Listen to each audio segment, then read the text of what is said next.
a raíz del confinamiento. A ver, nada más en Estados Unidos, cada 73 segundos, cada poco más de un minuto con 13 segundos, un ciudadano es abusado sexualmente. Escucha bien esta cifra. Casi cada minuto un ciudadano de los Estados Unidos nada más es abusado sexualmente. En México, 4 de cada 10, el 40% de las mujeres mayores de 18 años han sufrido algún tipo de violencia sexual solamente durante el último semestre de 2019. En Argentina se recibieron 27.520 llamadas a la línea de auxilio del Ministerio de Mujeres, Géneros y Diversidad dedicado a atender casos de violencia de género, de las cuales el 13% resultaron ser hechos de violencia sexual. En Chile se reportaron 4.113 casos de violencia sexual en 2019, en contraste con 2018, que hubo 604 menos. Los números han ido en aumento desde 2015. Todo esto sucede a pesar de las acciones que ya se toman desde hace tiempo. Por ejemplo, en México, el Centro Nacional de la Equidad de Género y Salud Reproductiva, que es responsable de las políticas nacionales de los programas de igualdad de género y prevención. También está la Red Nacional de Refugios, una organización feminista sin fines de lucro que inició actividades en 1999 y que tiene la finalidad de convocar a los espacios de protección que brindan seguridad, atención integral y especializada para mujeres con sus hijas e hijos en situación de violencia de género. ¿Qué es lo que está pasando entonces? Solo en la Ciudad de México, por ejemplo, hubo un incremento del más del 55% de casos de violencia intrafamiliar o violencia de género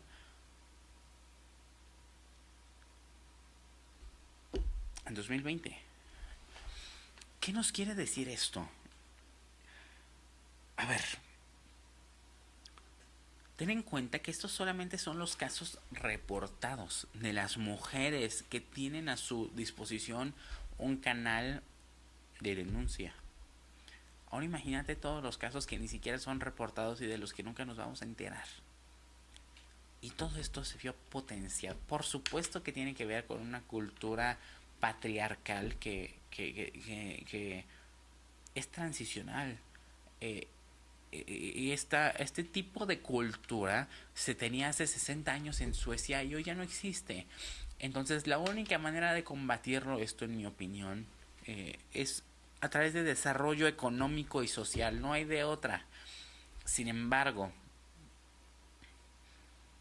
¿cómo te explicas que hay un aumento del más del 50%, de hecho más del 55%, nada más en la Ciudad de México? Y de casos reportados, ojo, ¿cuántos más habrán que ni siquiera se reportan?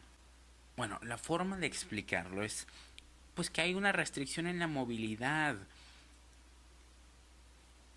Hay, por ejemplo, una alerta de género aquí en México, pero no se ha tenido el impacto deseado debido a que los lineamientos y protocolos no se cumplen. La violencia física, emocional, económica, verbal y sexual ha afectado más a mujeres entre 35 y 39 años y adultas mayores y menores. Entonces, fíjate, la violencia familiar tuvo un incremento del 23.4%. La violencia de género en todas sus modalidades distintas a violencia familiar tuvo un incremento del 100.7%. La línea 911 aquí en México registró un aumento en los reportes por acoso u hostigamiento en un 66.7%, por abuso sexual en un 28.2%, por violación en un 15.8% y por violencia familiar un 14.6%. Solo en la violencia de pareja hubieron menos incidencias. Esto es un problema gravísimo porque, piénsalo, no solamente se trata de mujeres violentadas y sus hijos, porque es prácticamente un hecho que cuando hay violencia de género también hay violencia intrafamiliar, hay violencias a los pequeños. Y bueno, en este ensayo platicamos también sobre propuestas que hace la UNICEF para poder resolverlo, como garantizar el acceso a los servicios de atención y apoyo, buscar alternativas de alojamiento seguro y mecanismos de alerta, prevenir la violencia mediante difusión de información con campañas, promover una agenda legislativa importantísimo que fortalezca la protección de derechos de mujeres, niños, dar un claro mensaje a la sociedad de que la violencia intrafamiliar y de género no es aceptable ni justificable. Y bueno, muchas otras cosas como campañas educativas y medios de comunicación, implementar capacidades operativas. Hay propuestas muy buenas que se han hecho. Otro tema importantísimo es la ciberviolencia. Y bueno, los puntos clave son, número uno, que no existe una definición consistente de feminicidio, ni siquiera dentro de las mismas provincias de un país. Entonces, la tipificación homogénea del feminicidio como delito a nivel internacional es un punto importante. Número 2, si hay violencia hacia la mujer dentro de una casa, también probablemente, como te decía, hay hacia los niños. 3, aunque las mujeres se encuentran en una situación complicada para denunciar la violencia, la de los infantes es mucho peor. Un niño no puede salir de su casa y levantar reportes ni abandonar su vivienda de forma sencilla. 4. La mayoría de los procedimientos actuales envían a los niños a un centro de atención social y son ellos quienes son separados de sus hogares en vez de separar al agresor de la familia. Y número 5, que la pandemia es tan grave en la materia porque complica el acceso a mecanismos de denuncia y de solicitud de ayuda. Las víctimas están simplemente encerradas en casa con su agresor. Muy buen ensayo, de verdad es un tema interesantísimo y aquí lo puedes verificar. Ahora, vamos a platicar sobre otro tipo de temas. Por ejemplo, sobre el aumento de conflictos armados por recursos naturales, con énfasis en la militarización del mar del sur de China. Este artículo fue escrito por Sergio Sebastián Ramírez García, por Michelle Cigales Martínez, Aurora Lisbeth Galeana Muñoz, Joed Aliyeli Holguín Gamboa y su servidor Juan Carlos Arteaga. A ver, el mar de China Meridional o el mar del sur de China es una extensión muy disputada del Océano Pacífico, de la cual China casi reclama un 90%. Estados Unidos acusa al país asiático de construir varias islas artificiales en el mar de la China Meridional y militarizar la zona para poder apoderarse de más territorios de estas aguas en disputa. Pekín, por supuesto, rechaza las acusaciones. ¿Cuál es el punto aquí? La militarización del mar del sur de China se ha visto en la construcción de 7 islas artificiales, en 3 de las cuales se han instalado pistas de aterrizaje. Esta serie de acciones ha creado preocupación en el occidente sobre una posible intención militar, aunque el gobierno sostiene que otras naciones cuentan también con pistas de aterrizaje junto con terrenos ganados al mar. ¿Qué es lo que está sucediendo entonces?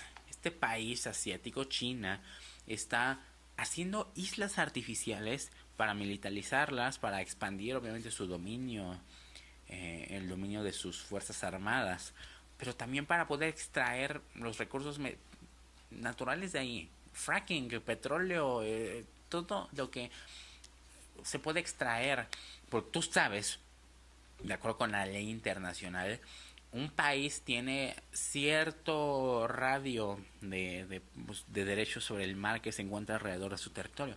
Pero ¿qué pasa si yo me invento un nuevo territorio en medio del mar? Pues ya también me va a pertenecer lo que está ahí alrededor. Entonces es un tema interesantísimo.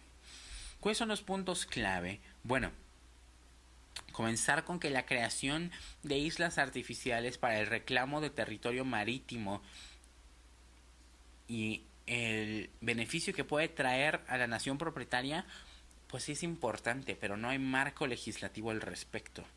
Número 2, pues pueden haber causas de un posible conflicto armado por las islas artificiales. Además del reclamo, qué tan legal es o qué tan legítimo es el reclamo del gobierno chino de que ese territorio sí es suyo, si realmente lo crearon. Por supuesto, esto tiene que ver con que los recursos naturales no renovables siguen siendo utilizados y son importantes para el desarrollo de las naciones que no tienen tantos recursos. Se necesita, por supuesto, usar energías renovables con proyección a futuro. Y este punto también es bien importante que lo conozcas.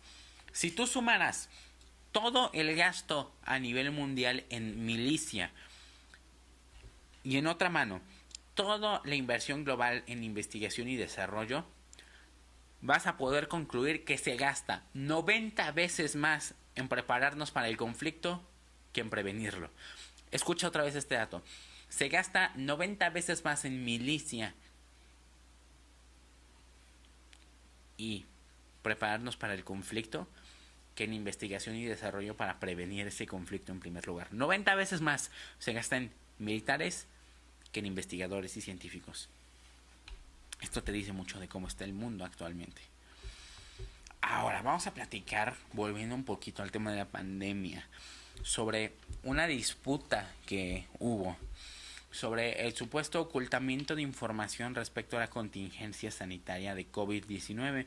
Este artículo fue escrito por Adriana Cruz Ramírez y por Emiliano Villalobos Alvirde. A ver.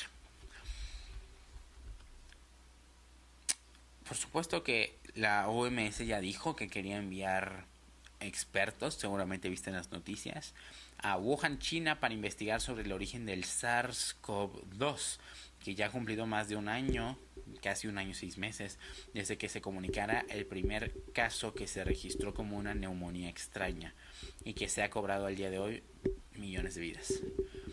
China no ha facilitado algunos de los permisos de entrada al país a los expertos de la misión para colaborar en la investigación.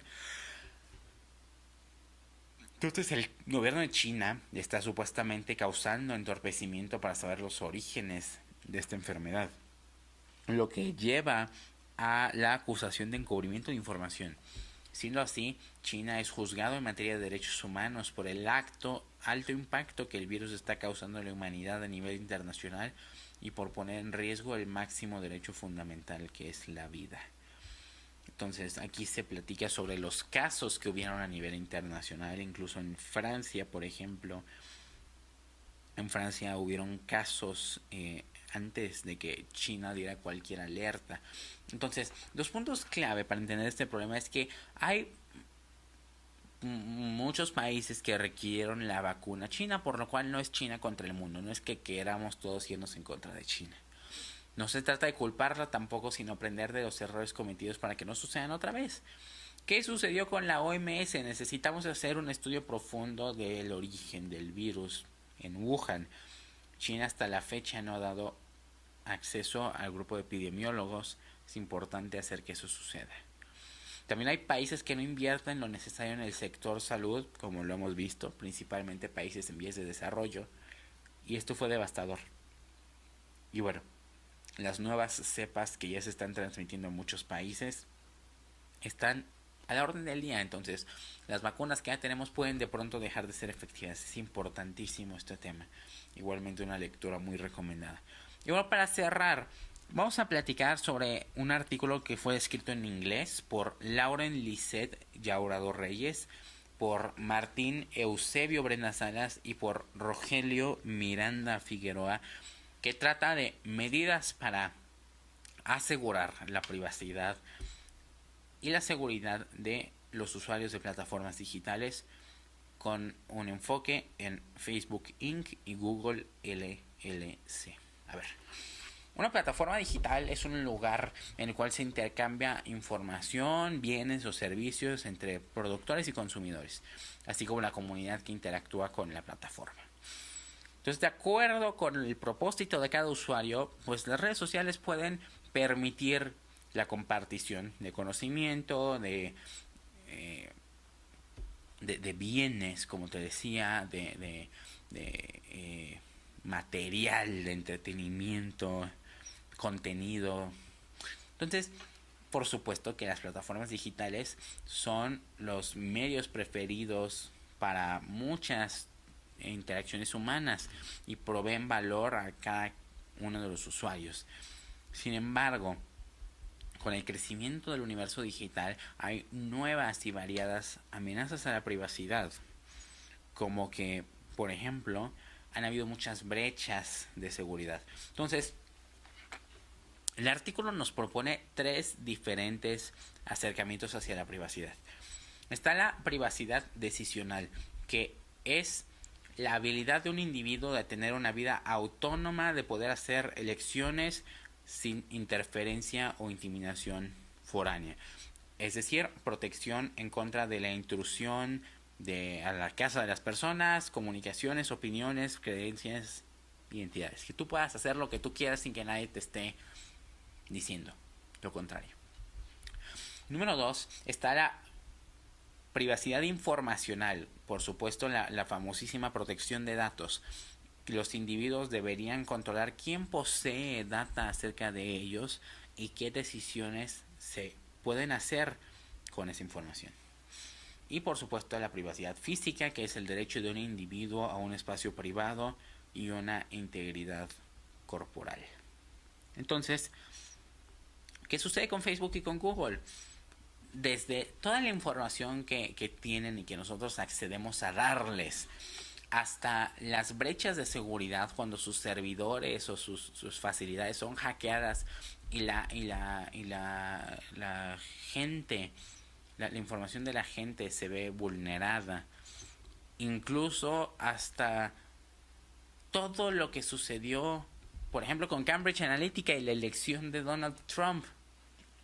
A ver, es importantísimo poder legislar al respecto, porque Estados Unidos, seguramente has visto que a cada rato llaman a comparecer a los CEOs de estas empresas.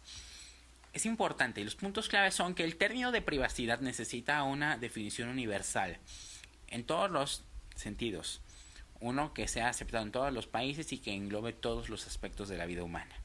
También se necesita que estas compañías necesitan la data de los usuarios, es un modelo de negocios.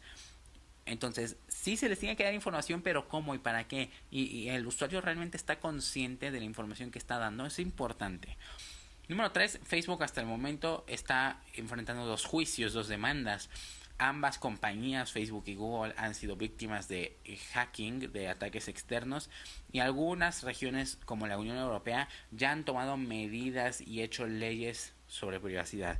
Pero hasta el momento nada de lo que ha hecho es suficiente. Se necesita tomar mayor acción. ¿Qué te pareció?